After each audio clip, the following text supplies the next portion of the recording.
Today we are installing the Stahl's Hotronic Stampinator 480 onto an Anatol Volt.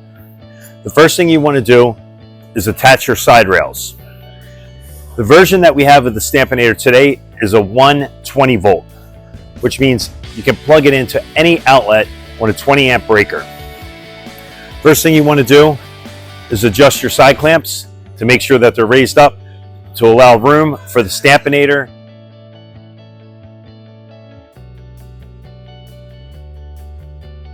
Slide it in.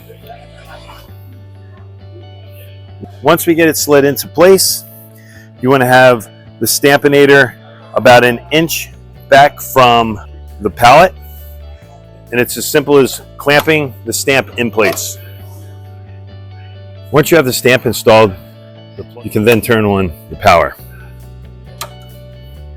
The stamp comes preset at 350. Please be sure to read the manual for instructions on setting and programming your Stampinator. On the new Stahl's Hotronic Stampinator 480, it comes with a limit switch. The limit switch allows you to dial in the stamp, which is a preset timer that will allow the stamp to shut off after 2 hours. When using the limit switch, you want to set your timer on the stamp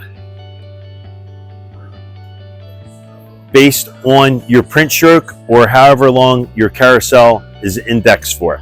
So in this case, we're indexing for 6 seconds. So we're going to set the stamp for 5. Hit mode, and it will take us back with the preset already saved. When adjusting the limit switch, you will hear sound on the stamp. It will beep when the timer has counted down.